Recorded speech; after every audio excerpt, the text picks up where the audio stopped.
We got a lot of new information about Persona 4 Revival this past week. Gamescom is happening right now, and people are able to play a demo of the game.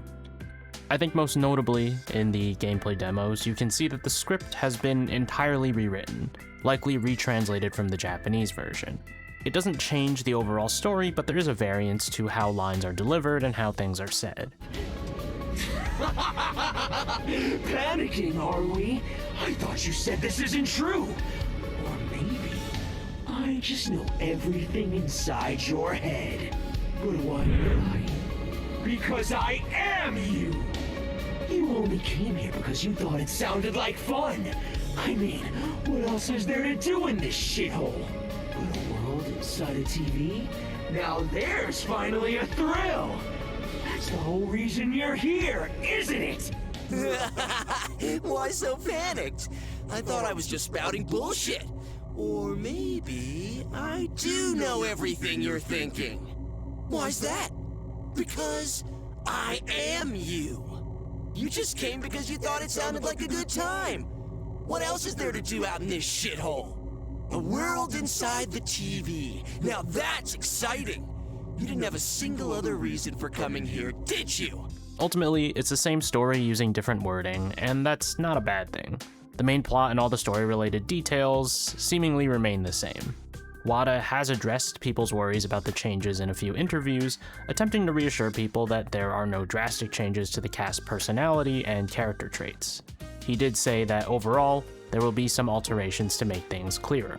That does worry me a little bit for the subtleties that Persona 4 does have, but without playing the game, I couldn't really tell you if it's actually a good thing or a bad thing. We'll just have to see. Teddy's voice is also very different, in case you didn't hear it in the June trailer. Oh, of course not. I just thought I shouldn't get too close. Don't want to be in the way. Of course not.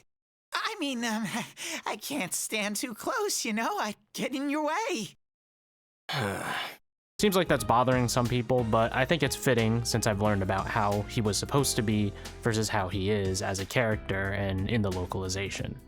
The biggest talking point from this has been gameplay changes. People have been concerned about the game's balance since the June trailer showcasing primetime. And some of these details were pre-Gamescom, so bear with that. The demo shows us a little yellow line of particles guiding the player to the next staircase.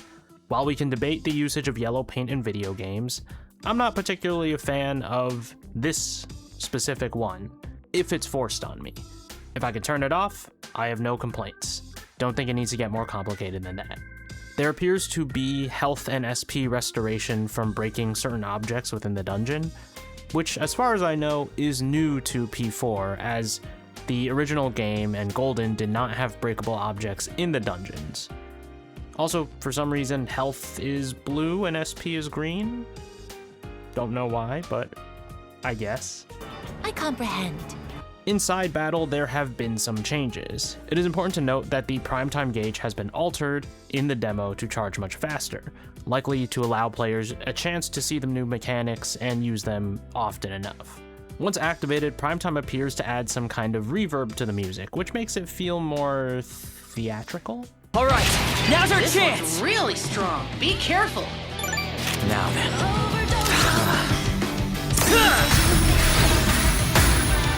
Go wild!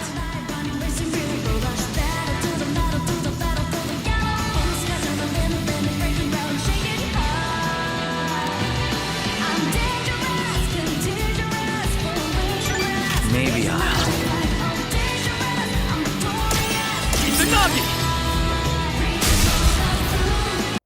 It's kinda cool, but apparently all-out attacks are disabled during it.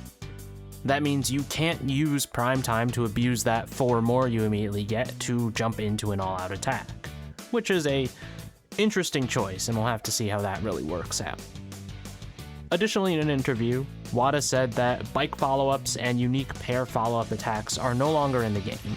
Characters will still retain their regular follow-up attacks like Chie's Galactic Punt, but things like the Twin Dragons are no longer going to be there. At least that's how I understood it. Maybe I'm misinterpreting that. P4's Shuffle Time also returns, but earning a sweep bonus now negates the effect of any money or EXP reduction cards. this could impact gameplay, but honestly, I don't see it really doing that much. I think getting money in P4 was never an issue for me, and leveling up also was not that difficult, so I don't really see how this changes that much, but maybe for you it might, so I guess it depends. There is potentially a change in the social link system, however, again, content has been altered for the demo, so I don't know exactly how much this works out. And I don't know the full gameplay of the demo that people were allowed to play, if it was separated. But Marie's rank 1 social link is seen to give the player a persona that it was pretty decently high level. It was level 18, and you can do Marie's social link within the first arc of the game when you're not even going to hit 18. But it's not like a recipe or anything, they just give you the persona. And I've seen a lot of talk about this trivializing difficulty. Again, I don't really know if this is something they did specifically for the demo and it's going to change in the base game or not. We really don't have any specifics about that. If it is the final thing, I could see this affecting difficulty a bit, but could also just not use the persona and just toss it. I don't know. That's a conversation I don't really want to get into here. We'll just see how it goes. And the Fusion forecast now shows the entire month's forecast rather than the current day and next day, which is a nice QOL change. Still no mention of Ica though. From what I've seen so far, I don't mind most of the changes. I've played through P4G many times, so some fresh alterations could be good, at least for me. That said, I know people are and will be concerned about the difficulty. I think if you're a first-time player, there's more to be concerned about, because as someone who has played the entire game and finished it multiple times, I don't expect anything to really be that hard, considering... Either way, I don't go into Persona expecting a difficult game, so I am probably the target demographic for everything happening here. And there's a good chance that some of this stuff will be altered in the final game. We're still 5 months away from launch, so a lot can change. And as long as I can turn off that yellow pixie path, I'm kind of set. That's really the only thing that I'm really concerned about. But I understand that other people might be concerned about other facets of it when in regards to the difficulty. I think the topic of difficulty is a lot more complicated than people tend to make it. So that's a whole other conversation though, that we can save for another video. But you can let me know what you think of these changes and if you spotted other ones in the comments down below. As always, you can leave a like if you enjoyed the video and subscribe to the channel for more things Persona, Atlas, and JRPG related. Thanks for watching, and I'll see you guys next time. That's that. Disrupt their defenses! Let's wipe them out! I got this!